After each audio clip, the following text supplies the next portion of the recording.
Good afternoon, everybody. Welcome again to another entry in our NPR Chamber webinar series. This one's entitled SWOT of Being a Small Business Owner. Do we dare?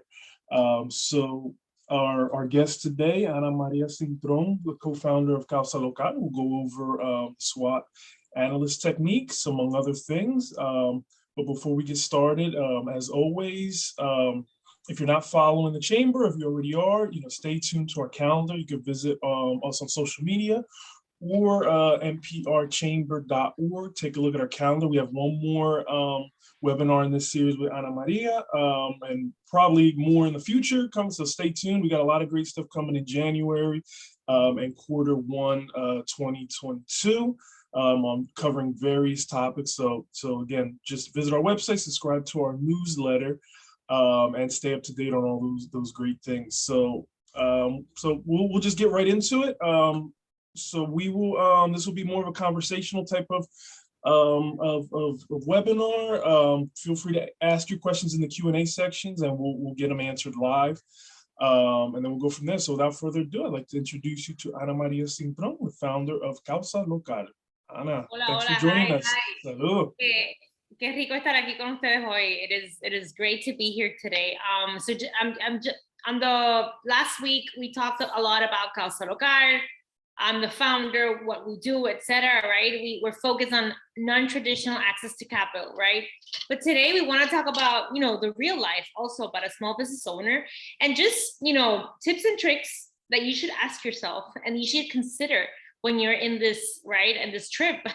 And in this lifestyle, being a small business owner is amazing in the sense that you have control of your time, right? But it's not for everyone. You need a personality, you need resources, you need access to money, and you need a lot of patience and a lot of flexibility, right?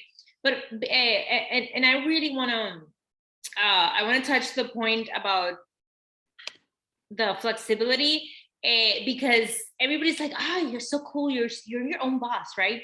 And I don't have a business, I have a 501c3, but technically you need both the same things to run it, right? Because you need to be sustainable, and you need to juggle all these things. And the flexible time is amazing, but sometimes as well, you have to go direct to being able to enjoy that flexibility, but also being responsible for that flexibility.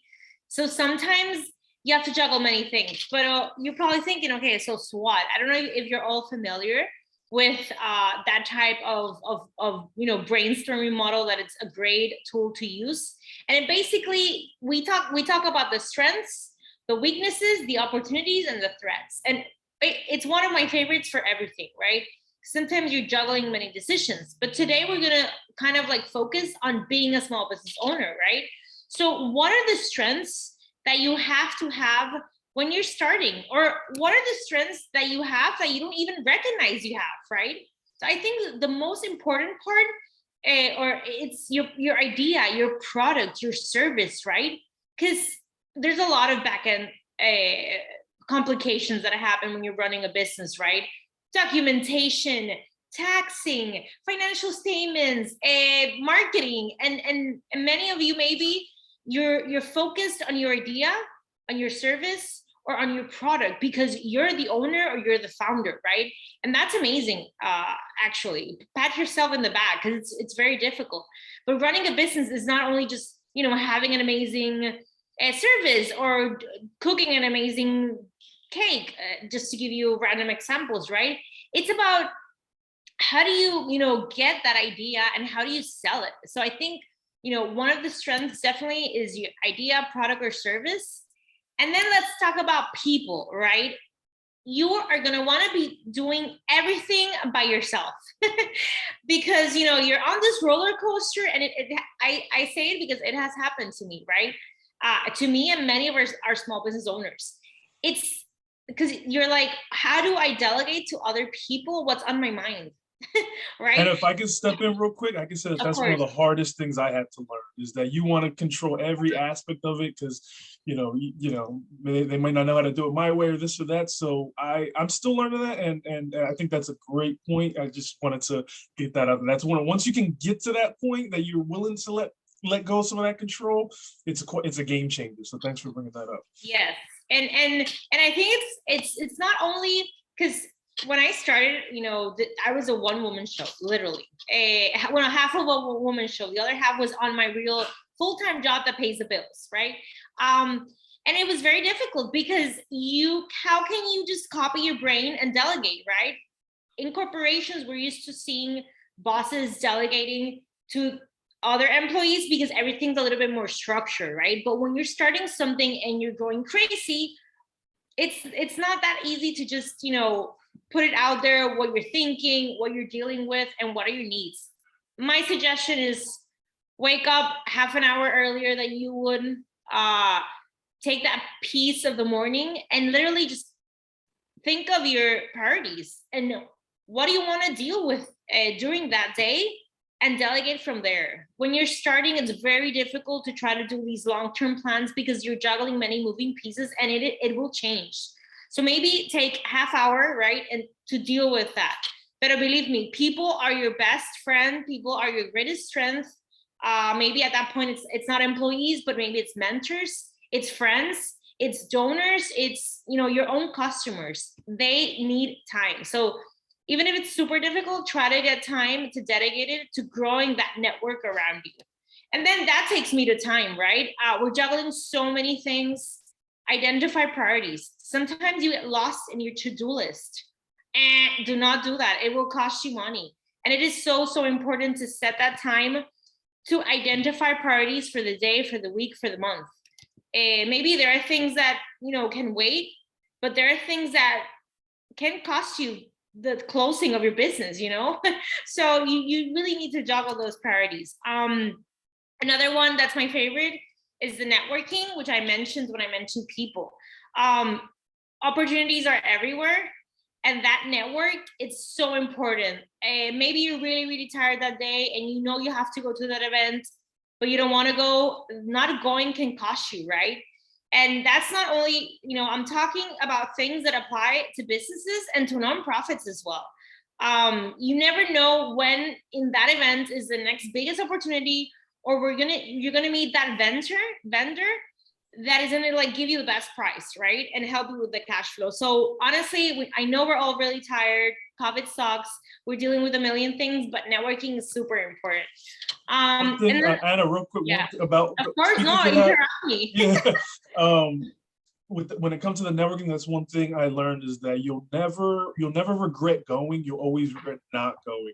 Yes. Sometimes it's a sacrifice, but that's what you have to do in a business, is sacrifice. And that's one of the things I did when building out the chamber. Is you just sometimes, like you said, you get done from, you got a day job that pays the bills and you're exhausted and you don't want, but you got to just kind of go get it done, and you don't know what connections will be made, what contacts, you can meet that person that's gonna change the trajectory of your business. And that's happened in my case, and I'm sure it'll happen with everybody else. So just, if you don't want to, just do it. Just bite your lip and go. You've said something that's golden. And it would have, it happened to me. I would leave work very tired, and then you have to go and talk to people. But the thing is that when you're networking, you're not just talking to people, actually. Right. You're going because you want to meet people, you want to identify opportunities, and that drains you. That's work. I was in a trip not that long ago, and people were like, oh, that's so much fun. And I'm like, the whole trip I was working. Yes, I had wonderful dinners, but it was networking, and it was very punctual meeting. So your mind is working, and as long as your mind is working too, you get tired. So thanks for sharing that. I think anytime you're starting something, whatever it is, even if it's like a project or a program within an organization that's established, it's the same thing. And you need to consider all these points we're talking about today. So okay, one of our various favorites, cash flow. Do not just maximize your credit cards and then spend all your money. There's non-traditional access to capital that you can access, and they will definitely help you.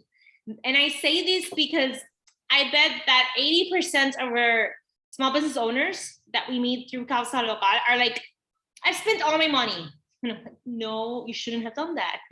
That's why there's different alternatives of access to capital, that the interest is so small that you have to create that balance. So always make sure you have that cushion, especially for emergencies. We're living in a crazy world right now where Mother Earth is, she's passing us the invoice of many years of torture. And we have to deal with businesses being closed, people losing jobs, right? So that cushion, the savings, that is so important. Inventory, client service, I think they go a bit parallel, right? And sometimes I know everyone struggles with the topic of inventory, right? Because they're like, cash flow, I don't have the space or the money to then manage the inventory, and I have to kind of order it, last minute. And this ties directly to client service. It's so important because when you're starting, the cost, sorry if you hear my dogs fighting in the background, the cost of acquiring a client, it is expensive, right? If you take it to numbers, maybe it has some intangible parts, but it is very, very expensive. So every time you have a new customer, you want to keep that customer happy. You want to have what they need on time. We're living in a very fast pace and people are impatient. So if they go to you and it's like a struggle to buy, right, or to acquire your service, they're not going to come back. So that enhances with client service. Like it or not, the client always has the reason. Obviously, there are parts where, there's exceptions to that theory, but I really feel like if you put on a balance, is losing $100 more important than losing a client? And what that client is going to say, don't do it. I know maybe you don't want to, there's people that abuse in returning things, etc. But it is so, so important. And sorry, there's like, I don't know if you hear it, there's like a truck with loud music and sirens in the background. Sorry about that too. Bienvenido a Puerto Rico. Yeah. So it's client service. I think it's one of the most important things that, ties directly with your product or your service. That goes in hand with don't be penniless. Don't sacrifice $100 for just trying to lose a client. And I see it every day with our small business owners. I know, right? The ego can come out and play in this scene with the customer, but do not, just put your ego aside, assume the loss, right? And carry on, because if not, it can be an additional double, triple loss that can cost you much more than just money, right? Word of mouth is very powerful, especially in, tight communities. Overall, one of the things that people start, and I did it too. I'm my day job, the quote unquote the job that pays the bills, is I own an insurance agency, and one of the things you see, especially when you're starting, is you're a little more willing to take on bad clients. And yeah. I think once you've established yourself, you can kind of develop a system to become more selective. And now, sometimes, I might lose that account in the short term, but I gain I don't have to deal with that stressful client or whatever in the long term. Actually, that's something I'm really happy you brought that up, because in the other hand, you have that, right? You do not, like, if there's somebody that's super problematic and super annoying or just not playing, fair, delete it from your life, because it's just going to cost you problems and money. So I'm so happy you mentioned that. We have a term for it. We say know when to fire a client. What's the term? Know when to fire a client. So we'll fire clients if we realize that. Exactly. Yes. So. That's very that's a very intelligent thing to do, and that's something to always have in mind. And I know we've already discussed a lot of things, but we were basically focused on strengths. Now we're gonna move to weaknesses. Joy, I don't know if you want to add anything, but what you just added was fabulous. And I think it's super important because sometimes things can cost you.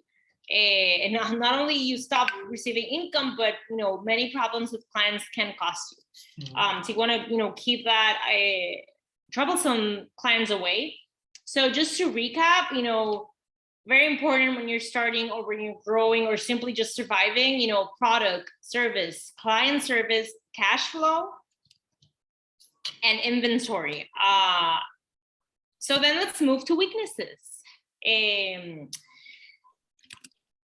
We did a survey a couple of months ago, and literally everybody answered access to capital. I know, and I'm like, oh God, what are we gonna do, you know? But everybody is afraid of access to capital. They're either like afraid, or that's like, they feel like that's their problem. So when you're, you know, entering into this roller coaster, remember, if you're gonna grow, or if you're just gonna be sustainable, at some point you need access to capital. You need to make an investment. It's totally normal. So don't be afraid of it. Numbers, you know, one leads to the other. And the next one I'm going to mention is that you need to know your numbers. You need to know how much you're making and what are your real expenses, right? Sometimes when you sit down with small business owners, they're like, have you calculated the power that you're paying for all that key lime pie you're baking? And they're like, no, you know, well, why not? Well, that's, everybody needs Frida. Hi, Frida. Hello. You got a guess. So, you know, doing that analysis of what's coming in, what's going out is very important. Right now, you can be going crazy for a business that's on loss and you don't even notice. So very important. Know your numbers, access to capital. And that's part of the and that's part of how you and your team help businesses, is because I know a lot of businesses assume that their only problem is a lack of capital, and with an infusion of cash, you know, everything will be, you know, pie in the sky and rainbows and stuff. But if you're not, if you've got other problems that need to be addressed prior to an infusion of capital, you know, that would probably go a long way in utilizing that money. So I know that in the last webinar, we kind of discussed how you and your team kind of get businesses ready for that. Yes, and super important as well. Many of our small business owners, honestly, when they knock our doors, they don't know what they need.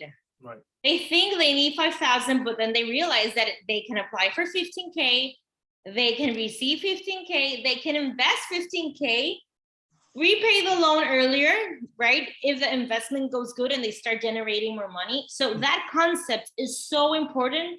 And we see it in every small business owner. That's like their greatest weakness. And if you're hearing us, that's probably your weakness. Ask for help. Financial health is something that's basically taught in university, but when you go out in the real world, that's when you really learn about it. And not a lot of people, that's, you know, that's an area of opportunity, and that's okay. But that's why there's so many organizations like you, like me, that are just focused on that. And so accept that you don't know it all and that you need to improve your financial health, right? So let's see, another weakness. Oh my God, I see it everywhere. Negative people and ego, right? When I started this, or, you know, when you start a business, there's gonna be a lot of people that support you. There's gonna be a lot of people that are gonna like put your feet on the ground, and there's gonna be a lot of negative people like, are you crazy? What are you doing? Blah, blah. You know, you need to, for a while, you need to ignore those people, thank them, and try to like absorb any positive things they mention, right? Because a lot of people also tell you like, you know, I went through this is what I learned, you know, that is important. But lots of people are going to try to put you down, and it happened to me. People thought I was crazy, and at this point, you know, I think Causa Local and Kiva were like the best decisions I've made in my life, and just because of all the people we've been able to help. And usually when we're dealing with something that's different and new, right, that's like the reaction of certain groups. So really ignore that. Let's see what else. Okay, anything that has to do with like legal and accounting things. I know you're probably pushing it away and then just stacking it up in the desk and you don't want to deal with it, but that's priority, even if you don't want to. It saves you fines and saves you a lot of money and problems, right? So when you're starting a business, you know, one of the first things people always say is meet a CPA and contact the lawyer. Because you just want to do things legally. You don't want to receive invoices from Hacienda or from the IRS, you know, or even worse, you don't want to get to your business and find out that it's closing that day, because they will close it because you haven't completed all the permits that you need. So super important. I know it's super like, we don't want to deal with that, but you have to. One of the things that we do here at the chamber is that exact thing. And we, when we have a potential, we have somebody reach out about a business, maybe they started a business, maybe they want to get legit. That's usually the first step we recommend. Talk to, especially when dealing with in Puerto Rico, we typically connect them with a lawyer, CPA, kind of give them that first initial consultation, and then here's what you need before you get started, because we've seen it as well where people kind of try to do it themselves and maybe go on a small business Facebook group or something and try to get some free advice or this or that, and it ends up there's so many groups. There's so many legal organizations that provide free lead service to new businesses or small or nonprofits. And the reason they do this is because they want you to be successful. They want you to be their future client, right? Absolutely. And I feel it's really important, and it's a lot of challenges, even like vocabulary challenges. You receive a contract and you don't even know what it means, but it's so important, especially also if you're exporting, dealing with other markets. Yes. I remember on my years in Deloitte, when we would talk about fraud, etc. And I love this concept of not knowing doesn't exempt you from criminal charges, for example. Right. So I don't think anybody wants to be in that case. But when you commit fraud, right, many people are like, I didn't know. Well, I didn't know anybody. You're responsible for knowing. And I think that's a lesson I carry with me always. And it's important to always ask. So you can, and a good lawyer, CPA, can speak to the consequences of not doing things properly. They can tell you horror stories of fines and penalties that businesses incur because they tried to cut corners, basically. So yes, and they help you eventually, get out of trouble, which I think you want, because if you're juggling and running a one-man, one-woman show, you don't have time for like all these add-ins. You really don't. And then another one I really want to focus is on quick expansion. When you're small, and it could be a weakness or a threat, I kind of like see it as touches every base. But when you're small, you usually grow really fast. So, having the patience, the time, and the resources to back that up is important, because if not, it can backfire, right? And growing something, it's amazing, and you have to, right? But really take time to like pause and make good decisions, because if not, just like not paying something can result in fines. This can also be like a huge obstruction in your growth and in your development. And technology also, like, oh my God, in Puerto Rico, I have to say it, we need like to increase the use of technology to just, have quality of time. Right now, I was in an organization and I was 4 hours making a line. Like, why don't you meet like app with technology, make a reservation, and avoid, that your customers or your clients, waste all that time. So I feel like you need to use technology, even if it's like a free version of Asana, where you can like put all your tasks and all the things that need to get done by a team. And then, or if not, just, use an amazing app that adds so much value to your time, to your clients. And I think the most important thing for that is a willingness. That's something we see is when we're dealing with a lot of small business owners. There's a lot of like willful ignorance when it comes to different technology. Yo no puedo usar eso, eso para los jóvenes, like we get a lot of that. So I think it's just a willingness to be able to try these things and see if they can really, how they can benefit your business. I think that goes a long way. Just be willing to try something new. We did a lot with that, especially on the onset of the pandemic, as we were dealing with businesses and helping them navigate the PPP loans and stuff like that, and just giving them alternatives and trying new things. So the businesses that had a willingness to adapt and try different things and different methods had the most success. And the ones that didn't, well, the results are pretty obvious. And right now, the truth is that if you want to grow a small or medium-sized business, you need technology in your life. Because even if you don't want to use technology, and then you're like all like human labored employees, etc., your business is not going to be sustainable, because you're going to have to, increase your prices to cover those indirect or direct expenses, and you're not going to be able to sell your product or service. So, technology is very useful. Use it, and we need to use it more, in my opinion, from what I see, to facilitate the day-to-day. I remember last year we got a grant from Fundación Flamboyant, and we had to work with all these artists and amazing, talented entertainers and musicians, etc. And, if they're like, they're a great piece of what they do, which is, they have their own business, but they're also the artists, right? So, you can use technology to delegate all these other things that you don't want to use, so you can have time to create and be artistic and do what you're good at, right? Because many of them are like, okay, I just want to do art, I don't want to run a business. But what if you just do both, and then you're sustainable? So, that was a great experience. And every time I talk about this, that comes to my mind, because technology plays an amazing role. Absolutely. Okay, so let's jump to opportunities and threats. I'm going to do opportunities first. Very important first, your friends. They are, a great asset that you have in your network. They can help you, perfectionate that service or that product before you keep growing and your risk increases, right? Every time, who wants to try my new recipe? Reach out to your network. They will be honest with you. And it's a way to kind of prototype, right, what you want to do before you invest a lot or you increase the risk, right? No better way to make mistakes than with friends and family. I did it. It's the best thing. That's how you practice. That's how you perfect your product or service. And, and I think that goes a long way when you're facing, new clients and stuff that you're not familiar with, having that a little bit of comfort where, I'm dealing with my mom or something right now. So it's okay to fail and kind of figure it out and kind of work on so I think that's an excellent point, is relying on that network of friends and family who are there to support you. They want to see you do well. Yeah.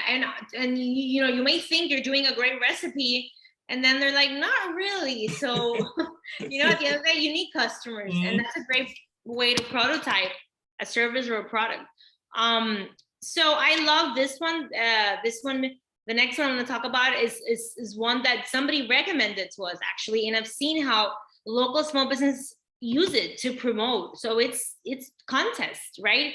Doing a contest or raffling something, it creates motion. It creates noise. It creates, people going to your Instagram account and tagging other friends. So you know what? It's a great way to brand your product or your service and let people know you're there and that you're ready for the holidays and you want to sell. So it's a very simple thing. You don't have to invest anything, basically, and it can help you promote what you're doing, right? And then that takes me to social media, which is lots of people get shy about it, but then there are a lot of people that know. But the important point here is that you need to measure your social media efforts, right? Because it's not just about tagging a picture or posting a drawing or whatever, doing a live, right? It's about thinking what my customer or target audience needs. What do they want to hear? What do additional people that I don't even know want to have access to? And I think that's so important, because there's a lot of noise in social media platforms right now, and information is getting lost, right? For example, Facebook doesn't work for us anymore. I have Facebook, I have LinkedIn, I have Twitter, I have Instagram. The only platform that connects us with small business leads is Instagram. I can do a million things on Facebook. I can even put money, cookie. But we can do a 5-minute live in Instagram, for example, and it connects us with a lot of small business owners. I do have other people or other small business owners that tell me, no, Ana, Facebook is amazing, Instagram is amazing, I have to do both. So just make data-driven decisions. So you're saying, you're saying with Instagram, when you do your lives, you get more organic reach as opposed to Facebook. We use like the chamber uses it, but we have to put money into it to have it. Of course. You're saying with Instagram, you still have that that And organic. Instagram, we get organic leads. And when I mean organic leads, it's just small business owners looking for capital, and they're like in shock that Key Bikes is in Puerto Rico. And then they become our customers, literally. So it really works for us. But for example, LinkedIn works for me to just connect with donors or just connect with people like you guys, for example. Yeah, absolutely. So that, you have to kind of, juggle a few things and see what works and what not. But the important thing is that you monitor the traction, right? Some people just post and they don't monitor anything in any of the platforms, and they're just like, why am I not getting leads, right? There's a strategy behind it. It's a great opportunity. Sometimes it can be, very economical. So it's important you take that into consideration. And so one thing I was listening to the podcast, I don't remember who it was, and he kind of brought up that point. He said, especially when you're starting, when you're posting through your business on Facebook, on LinkedIn, you might have that one or two people that are interacting in comedy. You need to engage those people, because those are those few that are there and supporting you. So when those people do comment, it's your duty to make sure you're replying to every one of those comments. If you don't know what opportunity that could lead to in the future, so make sure you're, make sure you're engaging. Make sure you're engaging with that. That could go a long way. Yes, I love that one. Actually, I'm going to add it to my list. Yeah. I did not have it, and that is very true. I mean, I can't remember where I heard it, but it stuck with me. So. No, but yes, it's stuck and it's good, and that is very true. And also, I'm not going to go into detail here on social media marketing, but if somebody writes something negative, like they recommend, no drama, write to the person, direct message, try to understand what they're talking about, because maybe it can help you improve something. But yes, it's very important that you maintain that engagement and that feedback and that relationship, right? At the end of the day, life is about relationships, and small business owners, if you like the owner, you're going to go in there happily. I have this store that I love. It's called Luca, and the owner, her name is Laura. And every time I go in there, it's like, I just go to have like 10-minute break of peace and just look at her store, because everything's so nice, environment, everything's so comfortable. So I think, relationships at the end of the day are also a great opportunity, something you should definitely value, right?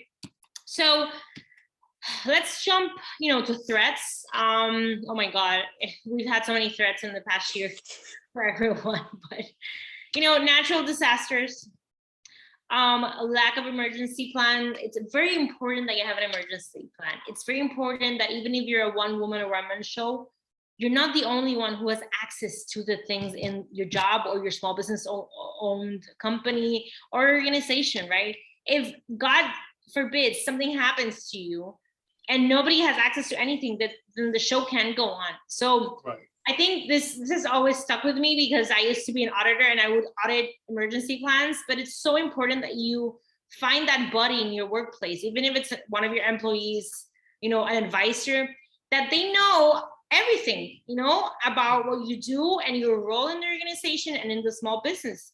Something as easy as, where's the key to the safe, right? Many small business owners, they have cash, or they have things in the safe of value and importance. And if nobody else has the key, then, and if somebody happens to you, then, you're in trouble. So it's very, very important, that you have that like other person that can take on all the responsibilities if something happens, or that they help you.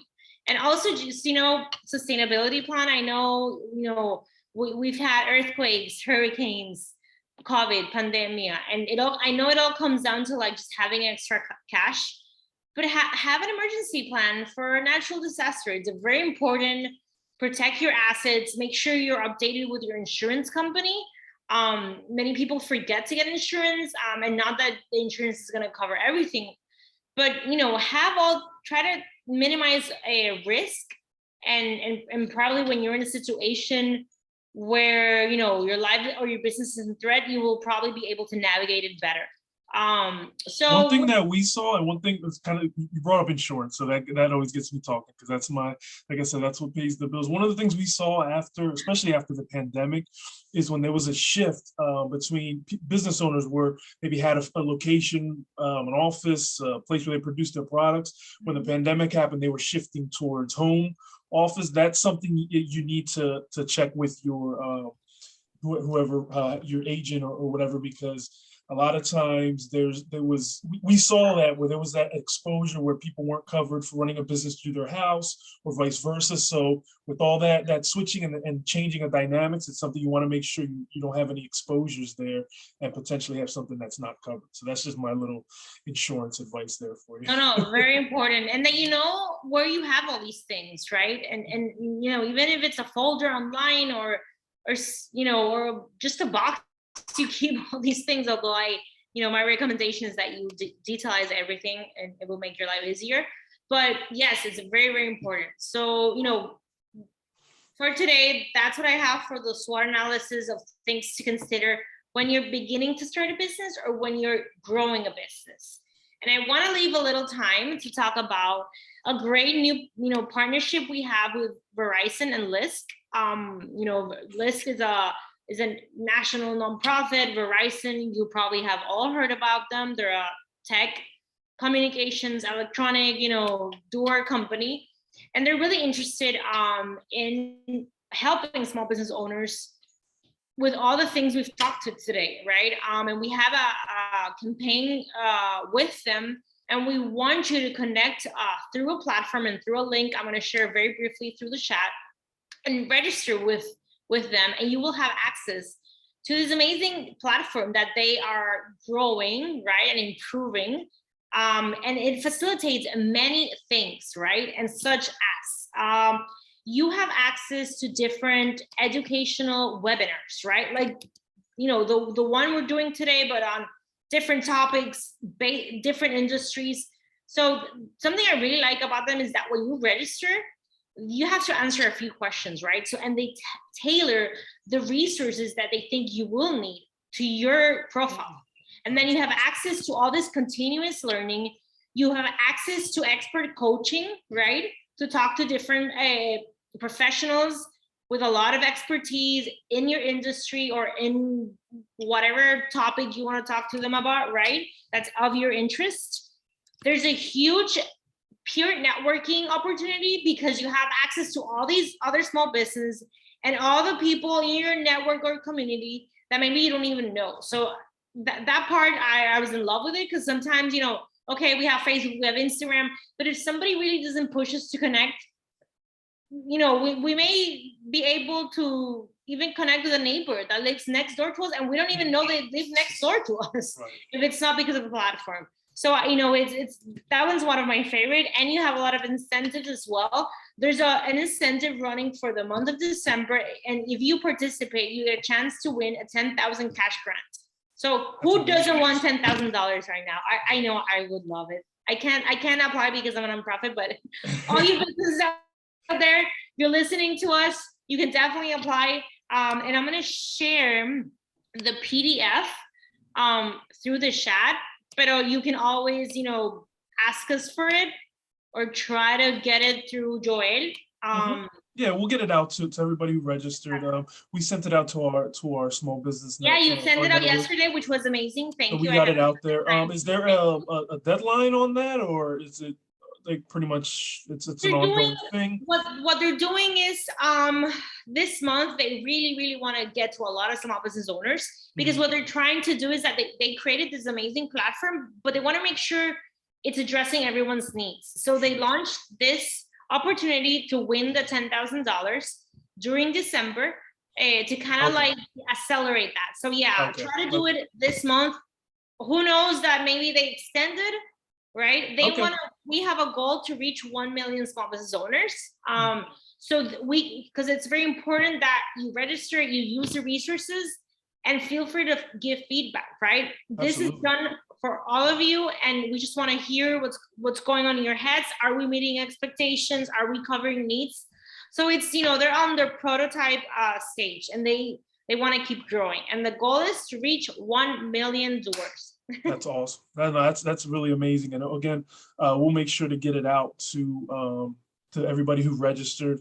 And then, yeah, like always, we will get this this recording out to everybody who registered for the webinar. It'll be available to our small business members in our small business hub, along with all of our other webinars and workshops. If you haven't already, be sure to register for our third installment with Ana Maria and Causa Local. I think the day would be Tuesday, which is Next Tuesday, yes, at 1 p.m., right?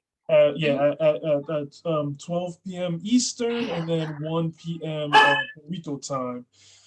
And I think that's pretty much it. Ana, did you have anything else you wanted to add before we go ahead and close this out?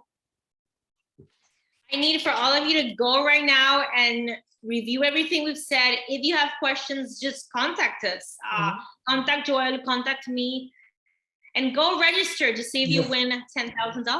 Absolutely. And happy holidays. Yeah. All right. Well, with that, we'll go ahead. Everybody have a great weekend. We hope to see you all next Tuesday for our final installment with Ana Maria. And yeah, have a great day. Take it easy. Thank you, Joel. Have a good one.